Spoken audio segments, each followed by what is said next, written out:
I had Michaela in tears on the phone calling me. We were married January 2020. COVID was March 2020. And then July 2020 was when Michaela hit her head. And she was in bed for about 6 or so months. You know, we had no insurance, no protection, no nothing.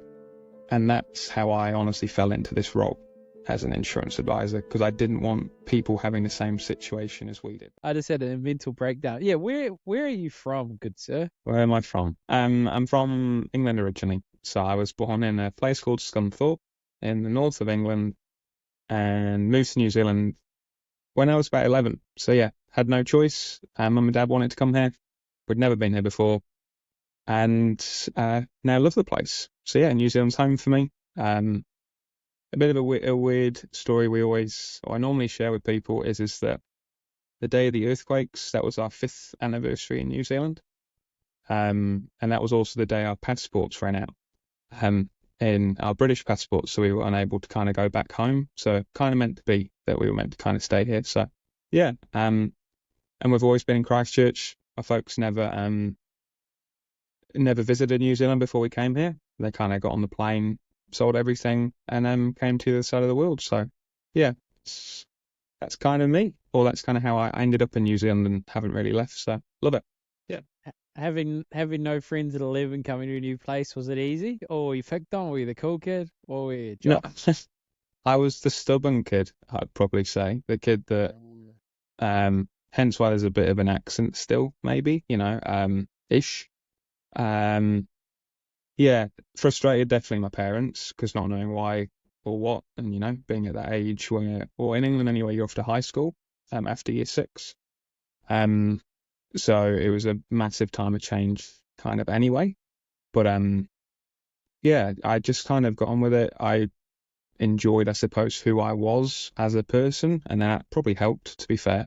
But maybe I was a bit too stubborn at times as well, with just who I was, and actually acknowledging that there are other parts of the world and there are other people who can do some pretty cool things too. So yeah. So when you go to you go to high school, what, like, is it the same? Like England, why, like, are you saying that you went from hanging out with adults, like almost adult high school people, and then going to intermediate where you're just like with kids? No. So I was 11 years old when I came here. At year 7 in England, you go to high school. So a couple of years earlier, and yeah, I did honestly find not getting involved in the education system or anything like that, but I found that there was a big disparity, if that makes sense, or change with where I was, or how long it took me in order for me to start, I suppose, learning some new things again.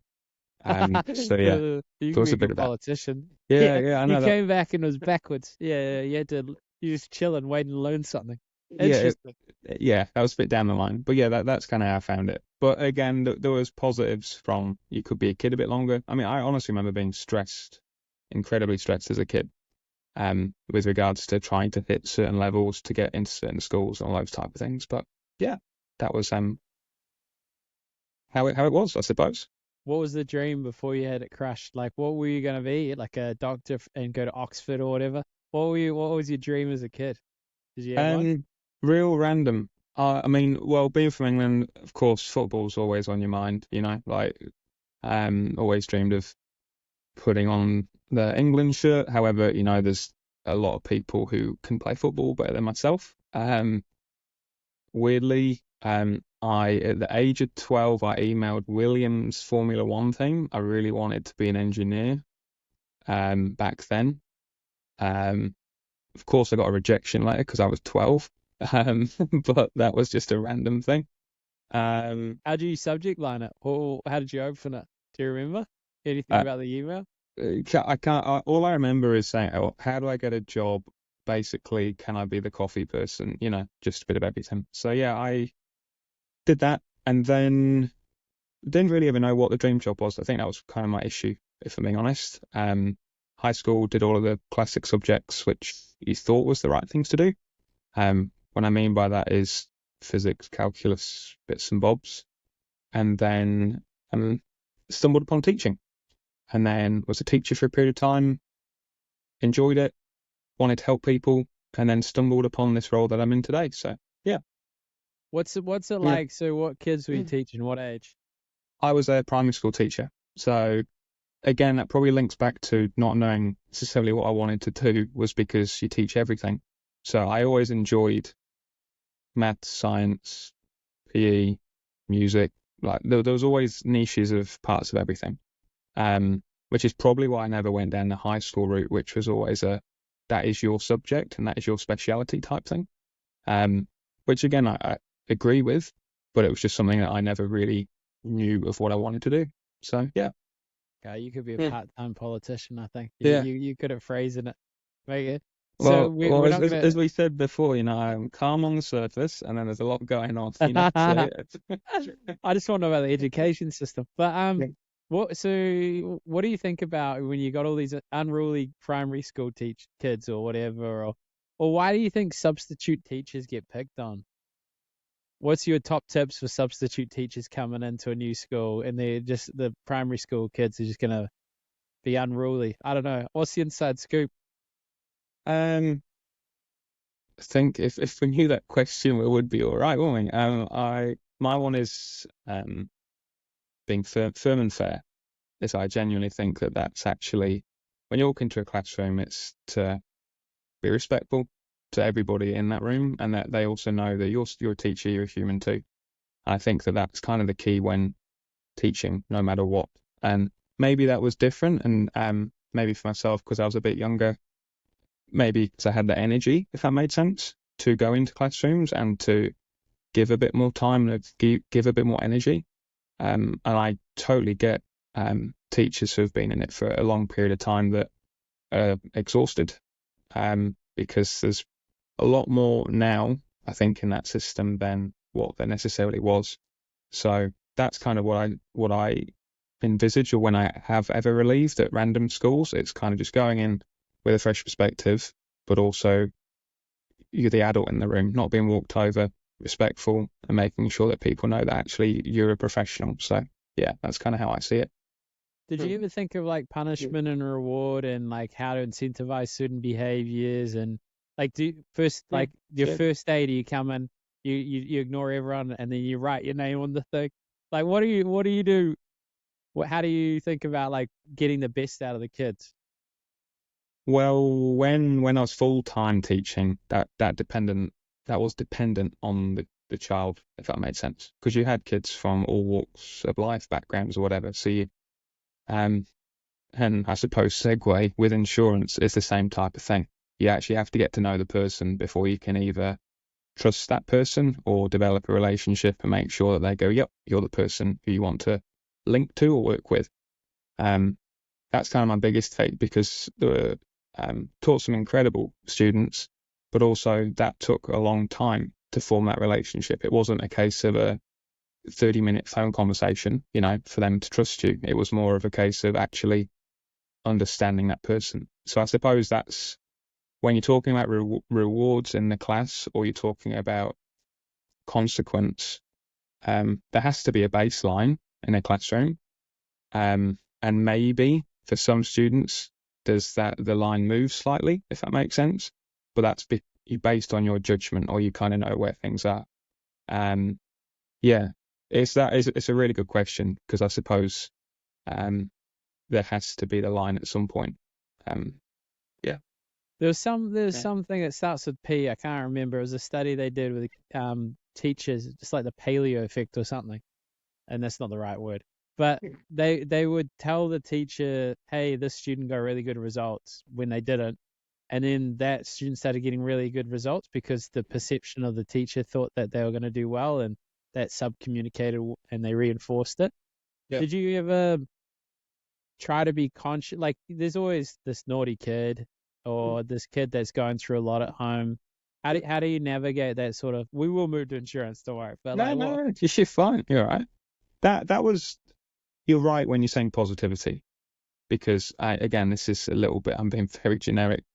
The British part of me, or sometimes I can be pessimistic, and especially football, we look at the gloomy sides. I'm more of a New Zealander now than I am someone from England. I've lived here for like 18, 19 years or whatever. But I think that's the biggest thing in the classroom. And that can be hard because every day when you're having 26 or 27 kids come at you with questions, or this happened in the playground, or this is what they're bringing from home, or, their results, they're not happy with how they're going. There's a lot of things. And I think that's the big difference, where trying to stay positive, but actually as a teacher, you're a caregiver, you're a coach. I was a father figure, when I first started, like the age of 22, to students. You're a counselor, you're a psychologist. I'm none of these things, but I'm a project manager. Those are the things that you had to take on. So I think with any student, it was just trying to be that positive human person that you could be for those 6 hours at school, and that you could be that constant person. So, yeah. Did you find any interesting insights about family dynamics and the impact on learning? So I imagine you would see the kid, you'd have some preconceived notions, and then you'd meet people at the parent-teacher interviews. Some would show, some wouldn't show. Did you notice any correlations with learning, whether it's like a unhealthy dynamic, whether it's they didn't show for parent-teacher interviews, the child wasn't eating, or what sort of things did you notice? No, I think the key thing, I suppose, me becoming a dad or whatever in a few weeks is home life, if that makes sense, and just being consistent. And I know that's really easy for me to say currently as myself, and life gets on, life goes on type thing. But for me, that was the thing I kind of noted, is that mum, dad, whatever the situation is, that if you're on the same track as each other, or you're on the correct wavelength, communication, then I think those students maybe probably benefited, in my opinion. But again, I know everyone's situation is different. I'm not saying that was necessarily it was incredibly positive or incredibly negative, but it was sometimes also seeing the child's mindset as well, and trying to show them that actually, you can do things. It's that positivity mindset, and making sure that they've got the ability to do some positive things. So yeah, good question, because I don't think there's actually, or from my perspective, there was never a clear path, if that made sense. I suppose I was so engrossed in just teaching that I never really evaluated who, what, where, or why, if that makes sense. So yeah. Well, it's almost like they teach you in psychology to treat each person as they unfold, not what you perceive them to be. Because if you're bringing in preconceived notions or preconceived ideas of who they are as a person, then you're going to bring that into the fore instead of just listening and understanding them. So imagine being a teacher, you might have had bad experiences with children that showed a certain behavior, and then you see that behavior again and try to treat them as a new individual. What do you think in terms of a teacher's mindset? What do you think creates a conducive environment for learning? Or just on this bandwagon of teaching, I don't know why. Yeah. I mean, it highly links to insurance, to be fair, and this whole it really does, because people ask me that a lot. I definitely enjoy single cell classrooms.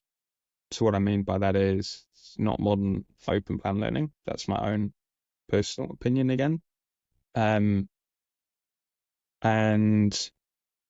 in terms of a perfect place, this will probably be controversial, but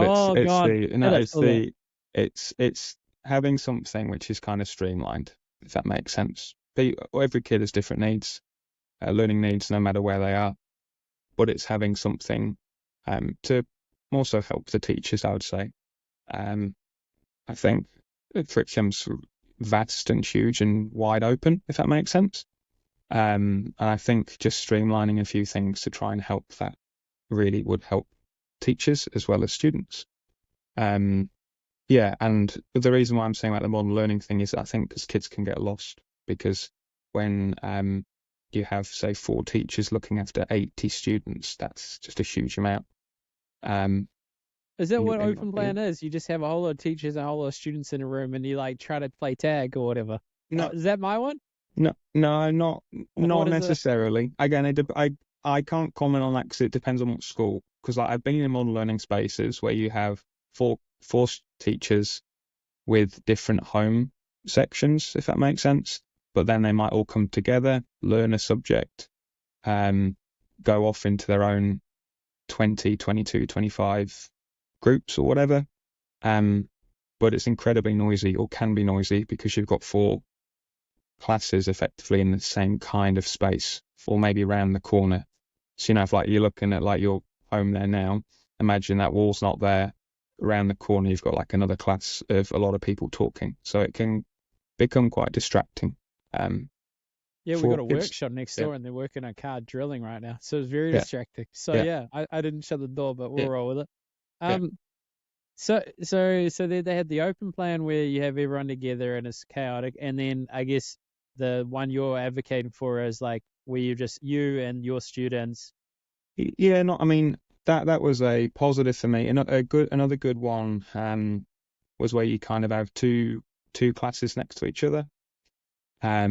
But you got, I suppose, the wall in the middle, and then effectively, if you want to co-teach, or do something a little bit bigger with students, that was always quite a cool way. Where you pull the wall back, classes come together, you learn a subject, you go back, and then effectively you've still got your smaller class, um, who can focus, teach, learn that type of thing. Yeah, What about there are lots of different ways, but yeah. what about the oddball? You know, the kid comes in, disheveled, no one really likes them. They don't want to raise their hand because they haven't had enough positive reinforcement in their life. How does a teacher help that type of child get involved? I don't know. I'd like That's it. that. I think that really depends on the teacher. Um, because you'll hear of lots of stories. I'd say again, generic. Lots of stories of people you'd have had some fantastic teachers potentially in your experience, right? And you might have had some teachers who you go, don't want to even speak about them because of how they interacted with me and what they did. So when you've got someone like that, again, it comes all back to relationships. And it literally comes back to figuring out the type of person, because you're an incredibly different person from, say, some other podcast host or whatever. And it's kind of trying to figure out what their motivations are. So if you can see that quiet human loves to draw art or do something different, or read all of the Percy Jackson books, Harry Potter books, or whatever. It's trying to find that relation and trying to find um, Mm. that spark, because I'm totally different to someone that loves to read. Or I'm totally different to someone that can draw, because I definitely can't draw. Well, not can't, just am dreadful at it. So I think they're the things, which is what I would kind of say.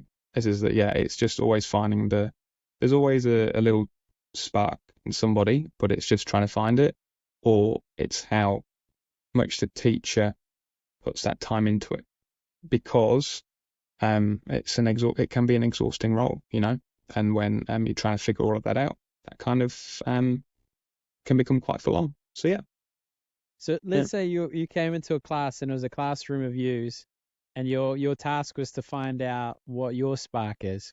How would you answer that question? Well, um, mine. Well, I think there's a little sign on the back. Goals for me, meaning like I'm quite a goal orientated person. If I don't have something, then sometimes things won't happen. So kind of what I mean by that kind of spark. My old school too, we did a bit of a, can't even remember now, but a bit of a test to kind of see where um, how you work best. And like my number one thing was future focused. So that was quite a cool thing to kind of see that I now, when I look back, I'm always looking to the future and I'm never actually in the present. And that's kind of where I'm much better at seeing my time and work well. So probably those two things for me. So like if someone was honestly talking to me, and someone was talking about what's going on next year or set these goals and things, that would just set me off, and I'd actually be able to do some things. Whereas for some people, that would be the worst thing you could possibly ever say to anybody. But So what's the big goal you're working towards? I, Or you're like saying them because good. then you want to achieve them, or what? No, I've broken them down. I break them down into 5 things. It's actually how I look at things, and then I do it over a 4 or 5 year period. So I've got them all written down. So it's work, family, my health, experiences. So that might mean a holiday or, travel or seeing something type thing or doing something, and faith. So they're kind of the 5 things that I break things down into. And then I go through what I would like to say in the short term. So for this year, then I've got my plan for the year after that, and kind of 5 years or whatever. So yeah, the one at the moment, which sadly won't happen, due to injury, I really wanted to run a marathon before I turned 30. Maybe it's my third life crisis. I don't know, but I used to run a bit, and You just so run that's slow. something. Sorry? What did you injure? You can just run slow. Fuck it. To get it No. done. Well, but I don't want to stuff myself up for Yeah. future years. I think that's the kind of my takeaway from it. But yeah, and I think that honestly helps, because then effectively what I do is, again, bit of the nerd in me, I break that down, and then I go, so even from a work perspective, maximum that I'll do is like 3 kind of goals, because as soon as you kind of do a few more, in my opinion, I want things to be achievable, feel success. So I used to think so far into the future that everything felt like I was failing. So that's kind of, I suppose, why I've broken it down a little bit more. So yeah. Well, I'd be curious what your structure for setting goals is like. For me, vision works. Like I just have an overarching vision, and then I have inputs, and then I ignore everything else, and I reward the inputs. So like I do 10 cold calls and then go for a 1 minute walk or get a coffee. Yeah. So Yeah. how do you develop a goal? And then once you've developed a goal, what's your structure for achieving it that you've found is helpful? I suppose it's reviewing or analysing, and that probably comes a bit from teaching. Whereas like after each lesson, you reviewed what went well, strengths, weaknesses, and what wasn't great about that lesson. And that's probably kind of come into this a little bit with regards to maybe a bit bigger, but generally like life, like how are things going? Where do I want to be? So from a work perspective, mine was, I suppose, the amount of appointments I'm making, which is kind of tangible, and I can see if I'm actually achieving that. But then I can kind of look back and go, well, why didn't that happen?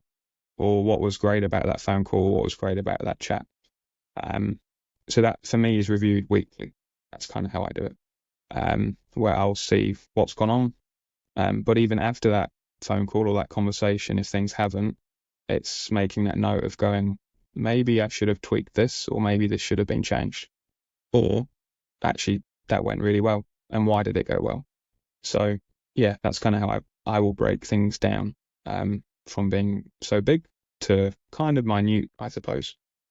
And you changed it. It sounded like you used to have these goals and then your life was a failure. So you had to tweak it. So what's the con of the goal-orientated life that you've learned? Yeah, I mean, when you don't achieve something, it's trying to get out of that mindset, meaning that you've become a failure.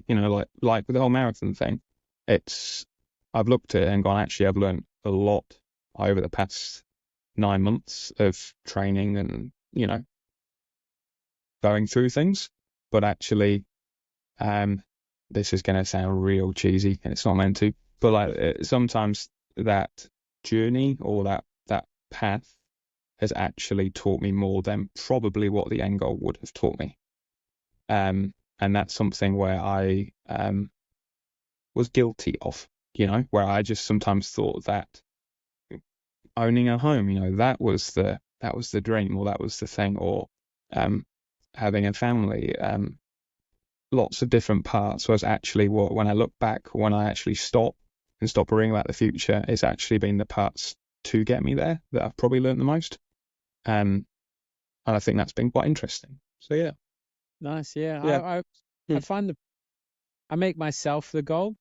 So Yeah. instead of it being like I need to achieve this thing, it's like, how do I put myself in a situation that will face my potential? And then the game, like, because that's the challenge, is like you're always in between happy and unhappy. You're like, I'm gonna be here. Oh, if I get this, and then you get it, and it's the worst thing that could have happened to you. They say that with boxers, it's like the worst thing that can happen to a champion is to get everything they ever wanted. Yeah. Well, to be fair, I enjoyed, like you say about the happiness thing, the Barefoot Investor book was great, because that was kind of one of the first books. It's not a promotion, that's not sponsorship. I'm just saying Shout out, yeah. that is one where, it was cool to see comment, like, why do you have to push for the next level? If you're happy in this space, or you're happy in that house, enjoy that type of thing. You can still push in other areas as such. And I think that was quite an interesting thought process, or made me think when I read that, definitely. Yeah. And what is being a financial advisor taught you about money and people's habits and beliefs around money? Generally speaking, again, I'd say the lack of knowledge. And I think that's been that's my biggest driver, and that's why I say where teaching and this fully links, because there needs to be a big push on the education of being financially literate. I'm seeing that we're seeing it more, I suppose, as Money Month last month and all of those type of things. But I think that's been my biggest shock. But I was one of those people, I was the person who fell into this job because we had no insurance, no protection, no nothing, because it was never spoken about. That's not me blaming others or me blaming myself. It was just something which I'd never even thought of. So yeah, that's maybe my mission, goal, drive, is to just try and actually help educate people on it. And if you can give people information, they can easily make that decision. But people can't make a decision if they haven't been educated on something. So yeah. What are the things people don't understand often, or are misunderstood, or what are things you want more people to get about life of finance?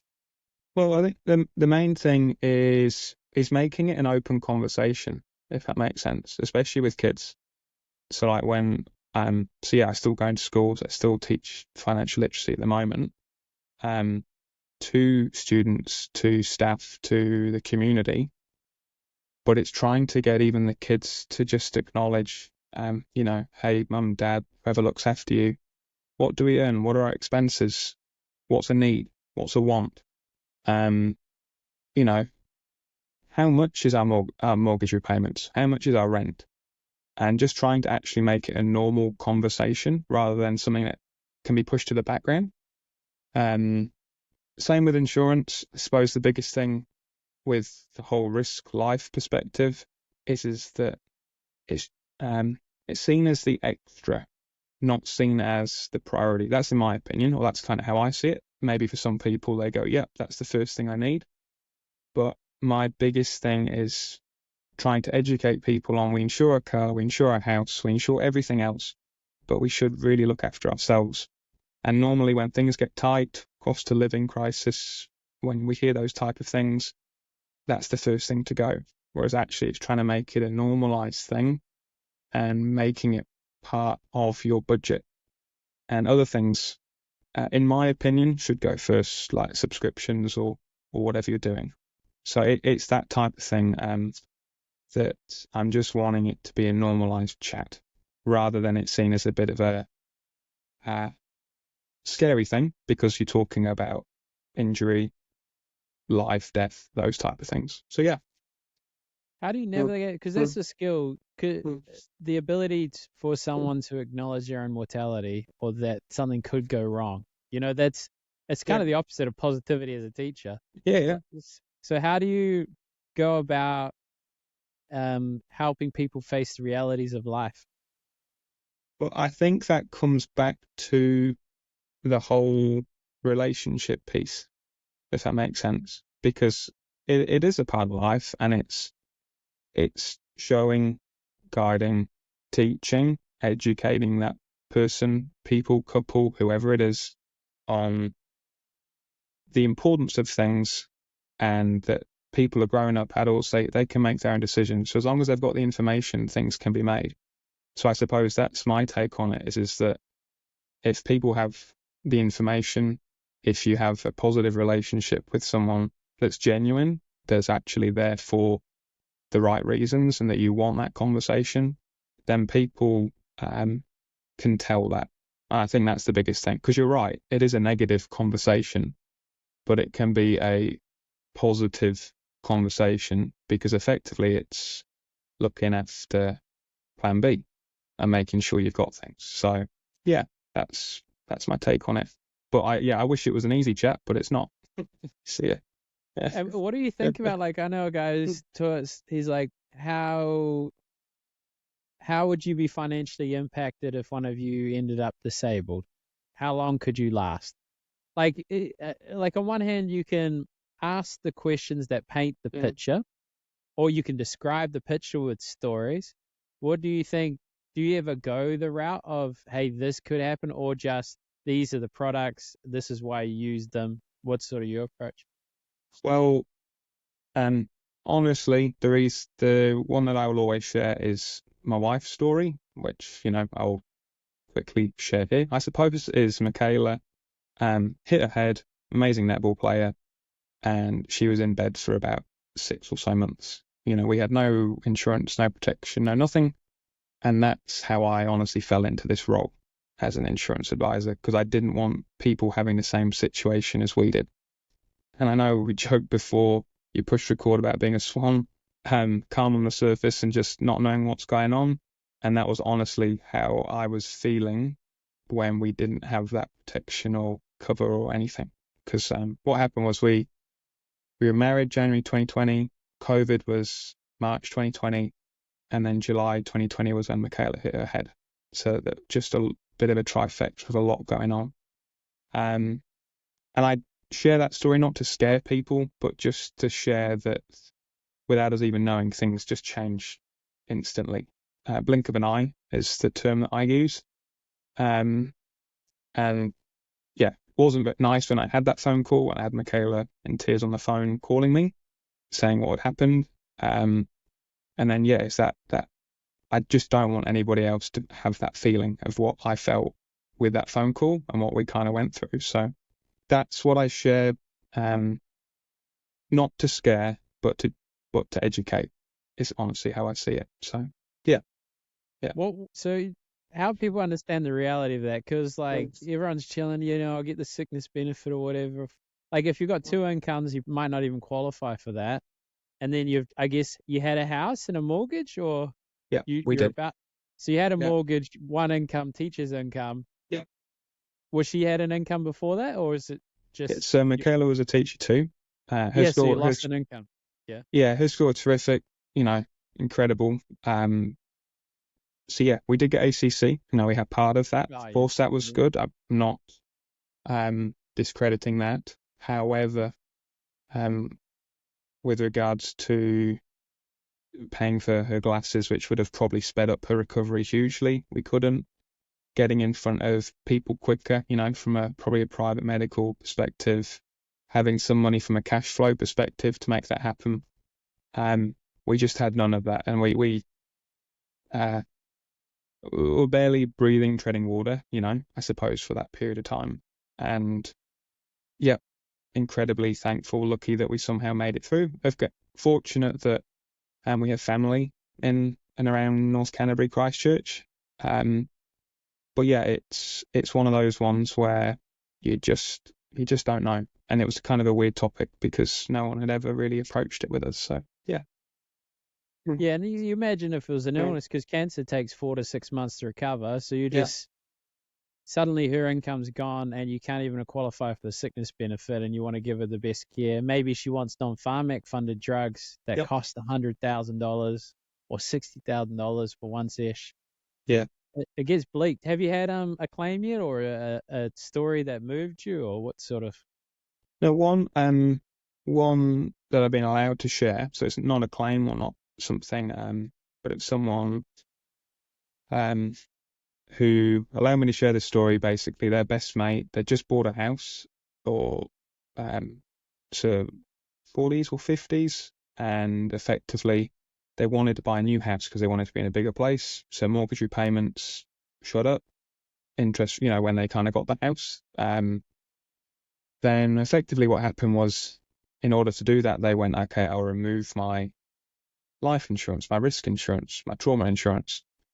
Sadly, 3 weeks later, that person was diagnosed with stage 4 cancer, and won't be able to work, won't be able to have that job, and is in difficulty, if that makes sense. And I suppose why I'm sharing that another story is that it's just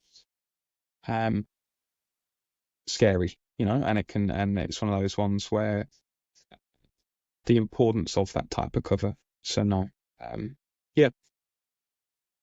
Yeah, I don't think people Yeah. realize how bleak life really. Like, it's what 1 in 3 people get diagnosed with cancer in their life. So it's like you got that. Yeah. And then you're gonna Yeah. you're gonna maybe hit your head, have a heart attack, or have a stroke. And there's just that period of time where it's like, oh yeah, well, I don't have the money, so let's Yeah. just cover that. But convincing someone that doesn't have money or has mortgage repayments, which are usually the people more motivated to get cover, Yeah. how do you navigate that? It's like, hey, there's this added expense when you don't have money. What's But I think, and that's honestly why I'm still teaching, educating, or trying to go into schools, because I don't think that's going to be a shift that's going to happen overnight. In my own opinion, it's I kind of link it ish maybe to the mental health side of things. How now that was never spoken about really 10 years ago. Now it's people are more willing, open to have that conversation, and that's only through education and through people showing that type of thing. When you look at, I suppose, the Daffodil Day the other day, there's a few more popular figures, should we say, who are coming out and saying, hey, look, this has happened to me, this is my story. It's becoming more of a conversation. And I think that will be the same with insurance, financial education, and all those type of things. It's only going to happen when the next generation have had that training and that education, which then goes down to the next and the next and the next. So, yeah, again, that's not me being pessimistic or whatever. I think that's just how I see the flow-on effect over the coming years. But for the current people, again, that's just showing facts, figures, and explaining a few things as to why, what, where, and how, and showing the importance of it. And then I believe that next conversation with the next group of people will be easier because they know more about it. So, yeah. Yeah, the tricky thing is the majority of people that use insurance will see it as a waste of money because the majority of them aren't necessarily claiming on it. Yeah. One advisor made an interesting point. He's like, I recommend health insurance, and you should recommend what's right overall. But he likes recommending health insurance because it has a higher probability of claims, so there's a higher perceived value. So they like his service more and their retention's better. Do you think about things from a business side of things in terms of retaining clients, or no, you just like honestly, I don't mean I can wholeheartedly say that. No, mine's genuinely speaking, now it's putting myself in that person's shoes and going, okay, this is what this person needs, and I find that works, and that's how I want to work by, if that makes sense. Is that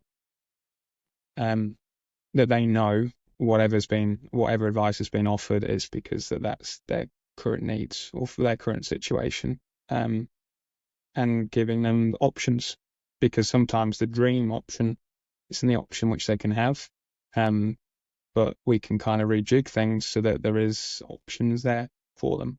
Do you always Yeah. hit them with that? Like, hey, this is what I would recommend, because there's going to be maybe 5 years from now that they Well, might want to claim, and then they'll be like, why didn't you recommend it? personally, yes, because I think that that's me showing the whole picture, if that makes sense, and saying, hey, look, this is a dream scenario. You know, if this is affordable, if this is actually what you're wanting to do as well, then let's go with that.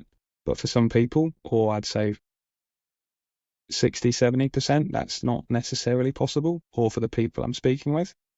And just showing them that there are still ways in which you can still look after yourself, and not have the full-blown full force damage, you know? So, yeah. It's good price anchoring too. It's like if you Well, show the big number and then the listener, it doesn't look as big. Not that you would strategically do that, but let's genuinely, I wasn't even thinking of that, but yeah, okay. yeah. Well, I mean, Yeah. I was a bit Yeah. autistic, and I had to learn incrementally how to communicate and how to stand and how to talk and how to ask questions. A turning point for me for rapport was mirroring and matching, where if you mirror someone's pace and style of communication, you go into rapport.